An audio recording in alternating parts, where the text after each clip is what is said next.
Cast your mind backwards into the distant past, to a time when the earth was still fresh from a celestial oven.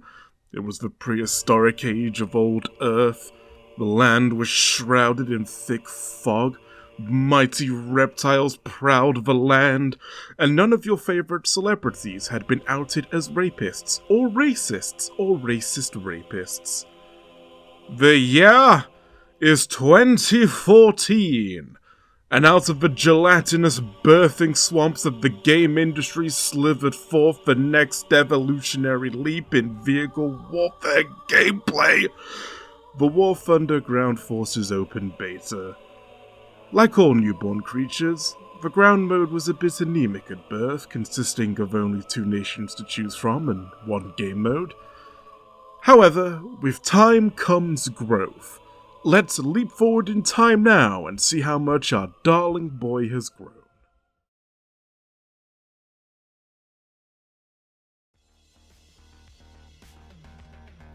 Welcome to cyberspace, mortals, where everything is awful and chrome.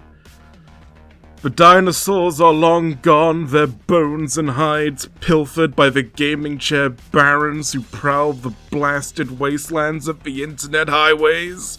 Celebrities are hunted by roving gangs of UN peacekeepers to prevent them from forming new hives. And the Swedes have finally arrived in War Thunder. It's been 6 years since the launch of the Ground Forces Open Beta, and in that time, Gaijin has added a full ground and air tree for 9 nations, created 2 new dimensions of gameplay with the introduction of ships and helicopters, and massively expanded the scale of War Thunder with the addition of World War mode. And yet, after all this time, we are still using the same goddamn cap circles. After 6 years of updates, the game has not received a single new game mode or objective. And no, changing the order you have to sit in the cap circles, or making some of them pre-capped, or defending the cap circle from AI attackers does not constitute a new game mode, Gaijin. So since it looks like the cap-based matches aren't going anywhere anytime soon, how about we spice them up a bit? Let's give them a makeover, let's make them feel more dynamic and interesting to fight over. That's a thick-ass boy! Damn! One of the more frustrating elements of the cap circles is how small they are. Cap circles are very unfulfilling objectives to fight over, both as a mission objective and as a means to earn vehicle progression. The small size of the circles is the direct cause of both of these issues, as the small size encourages cap rushing and minimizes the strategic significance of the objectives. Considering that last point, let's take War Thunder's newest map, Sweden, as our example. Look at this objective placed within a factory district. Why the hell are we fighting over the goddamn car park and not the entire factory? Look at this fancy building. Why are the teams only competing to own the courtyard directly in front of it, rather than the entire plaza? Put simply, while the cap circles are essential for securing victory, they don't feel like it. Scrapping over these tiny rings of dirt rather than what looks and feels like a true strategic objective is boring and limits tactical gameplay approaches. If the objective is a wee little ring out in the middle of bumfuck nowhere, why would I, as a player that understands the importance of the objective and just how tedious it is to fight over, do anything other than cap rush in my fastest vehicle? But if we throw out the cap circles for something more appealing, like a big, chunky sector, we can start to remedy the issue. Let's continue using Sweden as our example, since in my mind it perfectly highlights the issue of Gaijin's map design and gameplay design clashing. Bearing in mind how small the cap circles are, look at the map for Sweden here. So much of this map is dead space, made up of roads and approaches that are essentially useless because both spawns have a singular path that funnels players directly into the cap circle. But what if we expand the radius of the objectives? Instead of Cap Circle A, B, and C, now we have Sector A, B, and C. If the objectives take up entire city blocks rather than entire parking spaces, all that dead space on the map is transformed into viable flanking routes, avenues of advance for reinforcements, or potential battlegrounds for opposing squads. The idea of battling for control over an entire strategic area rather than a ring of dirt with a circle painted around it sounds far more appealing to me. To reiterate, the problems of the cap circles come almost entirely from their size. Players don't feel like they're accomplishing anything when they capture that 5 square meters of Earth Gaijin has marked out for them, and small zones create scenarios where players are guaranteed to die capturing them unless you rush them in the fastest thing in your lineup. However, if we continue to use the current mechanics for zone capture, the sector idea has one massive flaw. It makes cap rushing an even bigger pain in the ass. At least at the current cap circle system, cap rushers experience some degree of risk. If the objective is now the size of a city block, cap rushers now have an absolute monopoly on dictating the flow of battle. The larger area provides a bounty of hiding places for small, fast-moving light tanks to camp and completely destroy any chance of a counterattack. So, in order to address this, let's fiddle with the nuts and bolts of how capping works, shall we?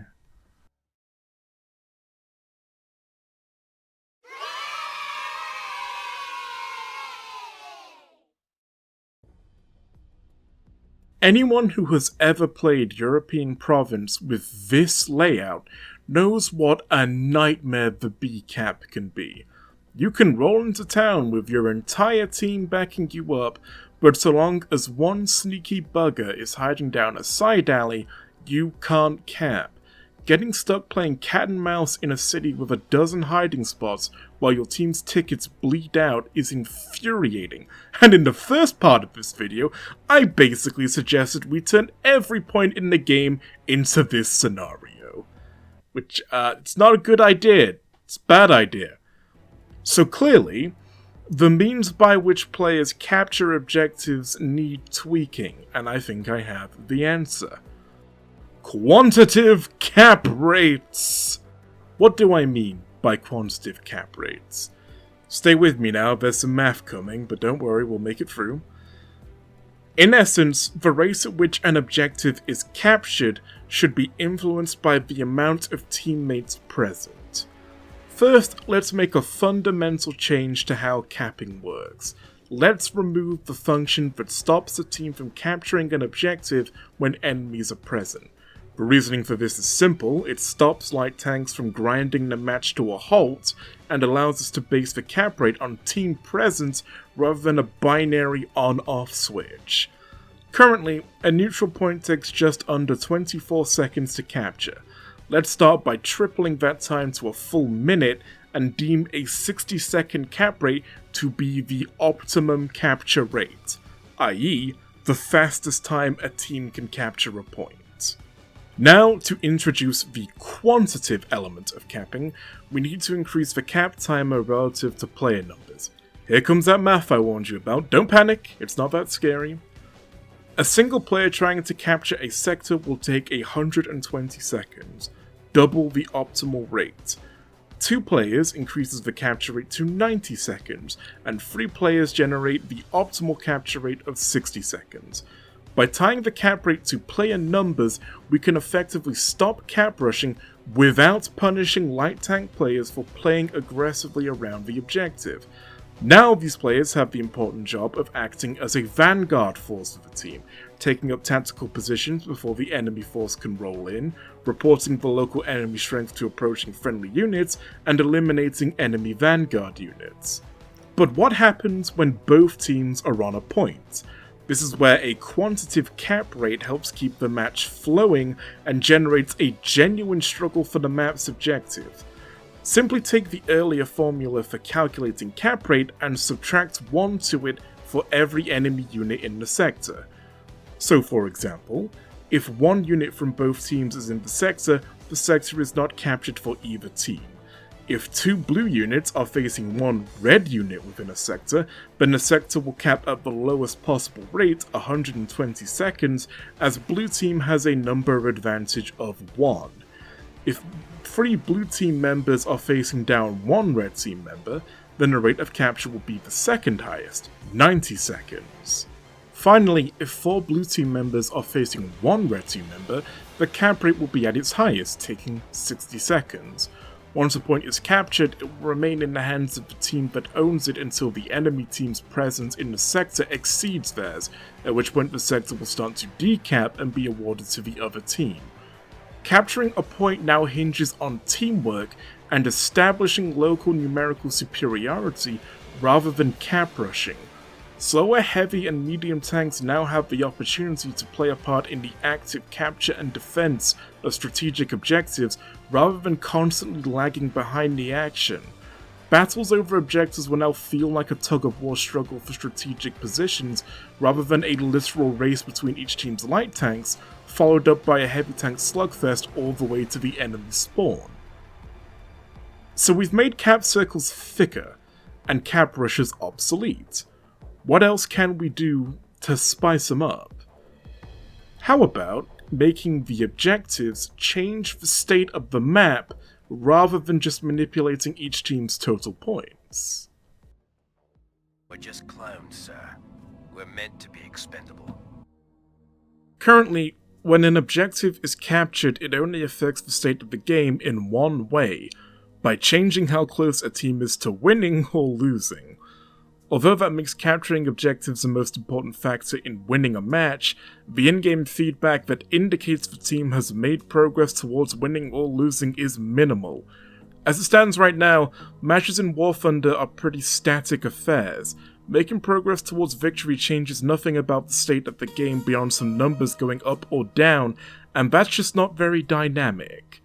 So here are some ways to make the taking of an objective feel like a stride towards victory.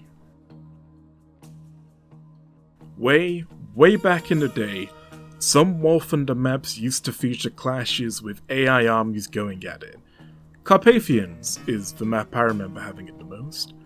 Why not bring this feature back as a reward for seizing a sector? The first time a sector is taken in a match by a team, have a load of AI tanks roll onto the field or airdrop in to support them.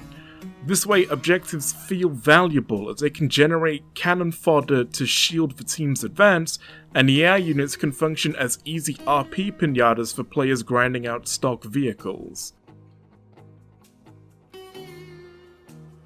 At the end of the war, during the drive into the heartland of Germany, a new practice of attaching tank turrets to bunkers in order to beef up the anti-tank capabilities of static positions emerged. Why not translate this idea into War Thunder?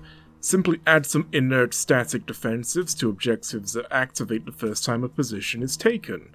They would allow teams to leave behind a minimal defensive garrison whilst moving on to attack other positions, and once again, they make for easy RP opportunities. War Thunder's maps are nicely split up into quadrants, so why don't we introduce something that can take advantage of this? Objectives could feature radio outposts to generate area denial artillery. Upon capturing a point that features this reward, the map is painted with 2 or 3 areas that, should the enemy enter, off-map artillery will automatically be called in to bracket their advance. If you've played Company of Heroes, you might be familiar with this concept, and unlike the other 2 ideas, this presents a permanent threat and permanent reward for owning a sector.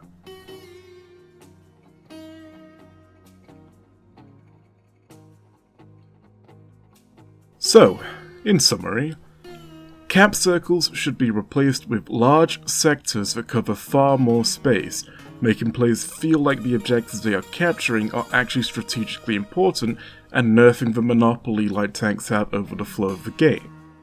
The rate at which objectives are captured should switch from a binary on-off system to a quantitative system that uses player numbers to determine who captures objectives in order to stop cap rushing and make battles over tactical locations feel like a genuine struggle. Captured sectors should award players with dynamic changes to the state of the map, which would increase both the real and perceived worth of War Thunder's objectives. Now, I'm not saying this is a foolproof solution to the stagnation that's beset War Thunder for so many years, but, it's something. Maybe it'll make it worse, Like, imagine trying to apply this system to a really claustrophobic map like Berlin. It probably won't work. Look how close together the sectors will be. And I can't imagine trying to draw an area around the Reichstag that just wouldn't be completely fucked in favor of one team or the other. Maybe it'll make cap rushing worse, now that singular vehicles can't solo an objective on their own. Instead of one asshole rushing the cap at the start of the match, there'll be 5 of them, and we'll just have the same problem, but on a larger scale. I'm not a game designer, I'm a jackass with a YouTube channel. Point is, I'm curious to see what you think down there in the comments, and if you liked what you heard today, you know what to do. You press the buttons, you press the happy thumb up. Please give me money. I need money, please.